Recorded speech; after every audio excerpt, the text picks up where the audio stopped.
Oh yeah, you know what we're talking about today.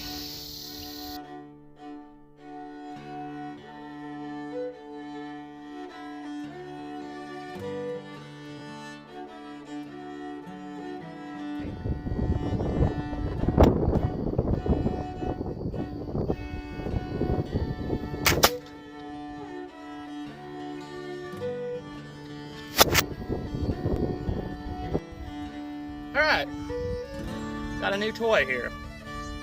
1766 Charleville. This was a gift from my little brother to me for my birthday.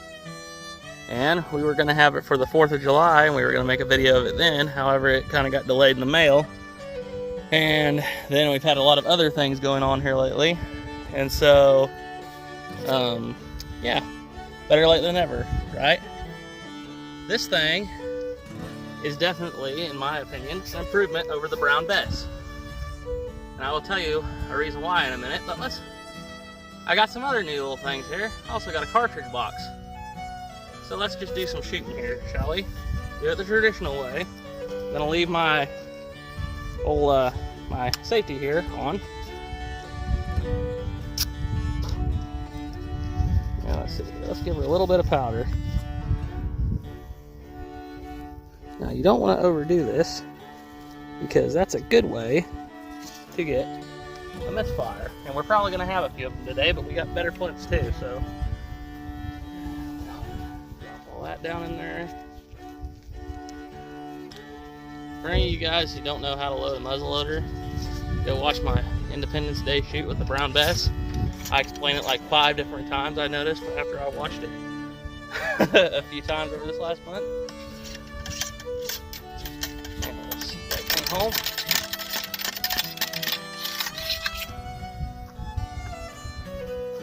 Turn the ramrod home. Alrighty, we should be about ready to fire. Let's see if I can hit a clay with this thing. Probably not.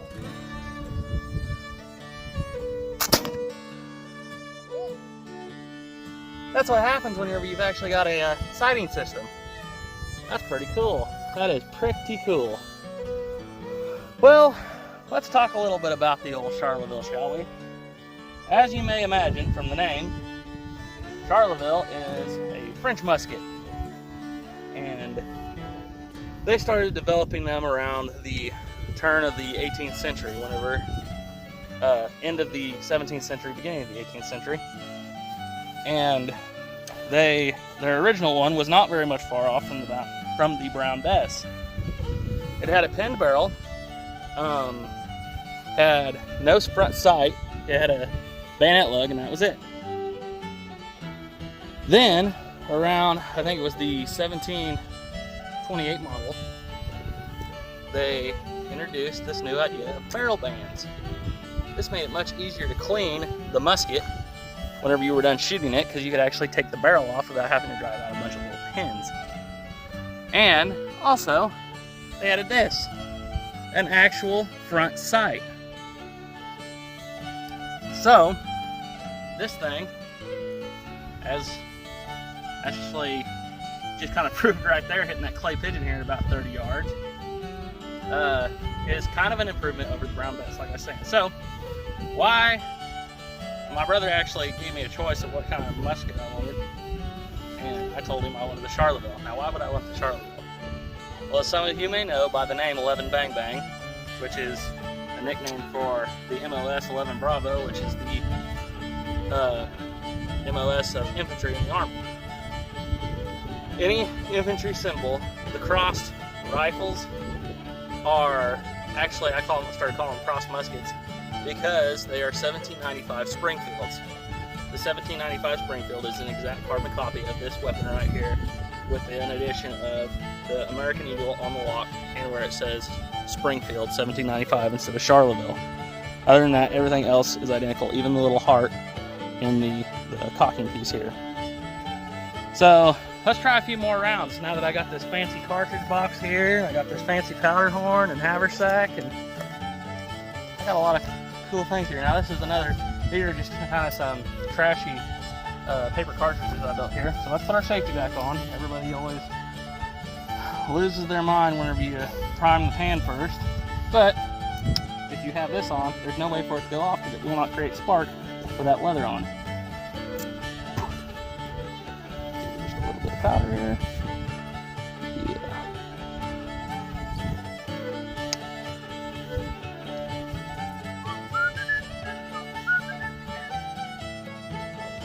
So much fun.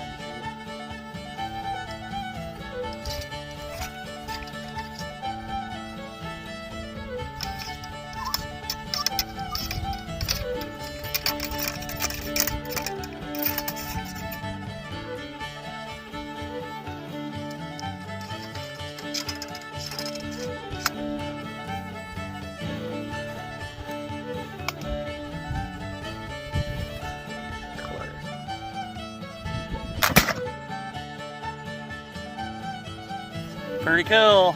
Pretty cool. So, like I was saying, well, how did this how did this musket get on all of the American infantry emblems and symbols? Well, that had to do with in the 1770s, Benjamin Franklin went over to France to try to get aid for the Continental Army, who at this time was using mostly their granddaddy's old farm musket, or, you know, just old firearms, mostly brown besses that had been captured from the British. And they needed firepower. They needed some muskets. So the French gave them a bunch of 1766 Charlevilles. And this was kind of the musket for the American infantrymen during the Revolutionary War. So yeah, that's just kind of the history of it. In my opinion, it's probably a little better than the brown bess, but that's just my opinion. It's a 69 caliber now versus, say, the brown bess, which is a 75 caliber. So this is a 69 caliber bore, and I'm using the 60 caliber ball. So yeah, it's a little bit smaller than the brown bess. Now let's take another shot. This thing's pretty fun.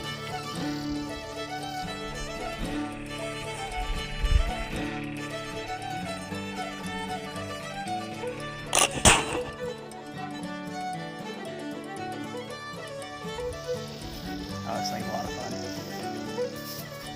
Let's see, do I got any more paper cartridges?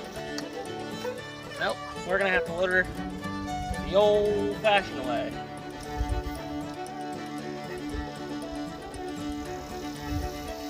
Alright, so now, after we gave it a little bit of a minute to cool, I'm going to use my powder horn. This has a powder measure on it, so in theory, if something were to go awry and this was to go off, this powder measure has a door in it, so it should stop any sparks from going into the horn itself.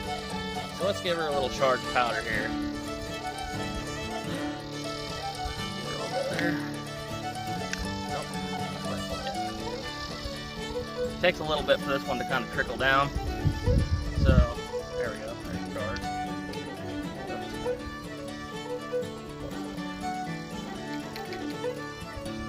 Okay. Now in my handy dandy haversack here, I got some other fun little tools to play with. I got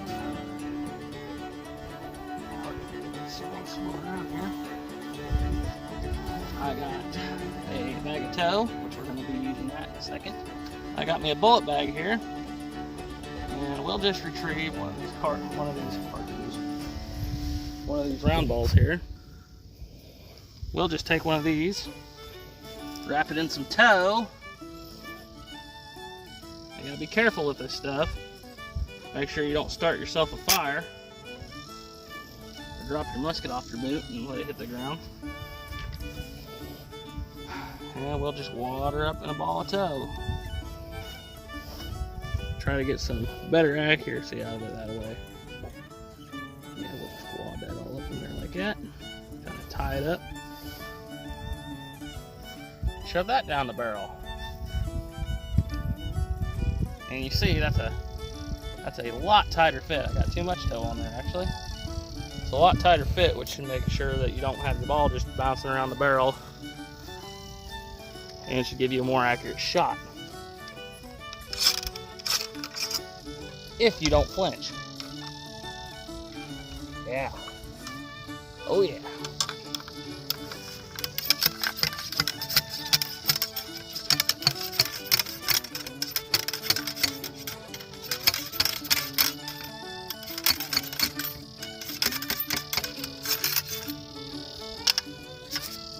Now this one may have a little more recoil throw, but that's okay.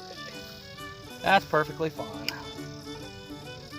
Alright, we'll give her a little shot of the old 2F here. Now you probably should be using 3F, but I don't have mine out here with me today. So we will be using a little bit of this 2F here. Give her a little shot. That should work just fine.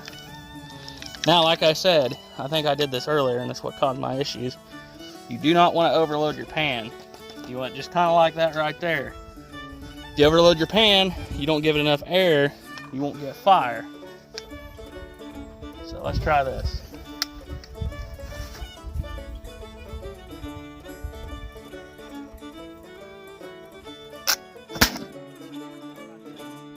Yeah, hang fire, but I still hit my target.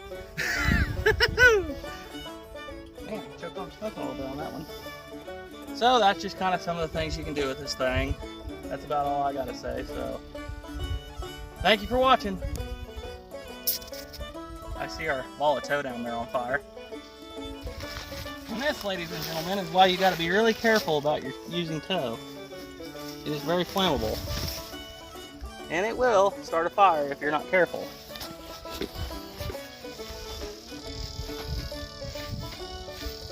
There.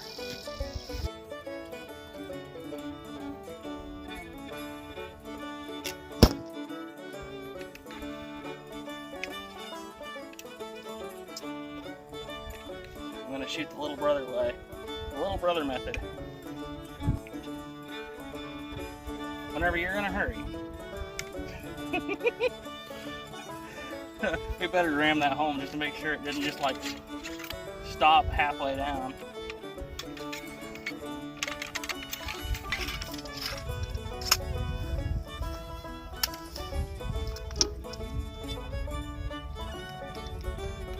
Yeah, people, you can use 3 or 4F on these. It helps a lot, believe me.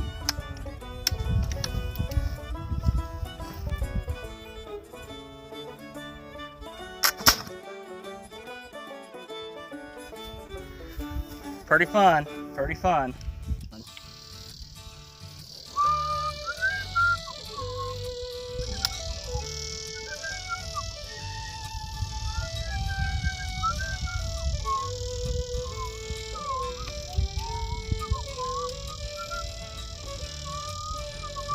Townsend's called, they want their song back. Yeah, I know. Sorry, it's stuck in my head.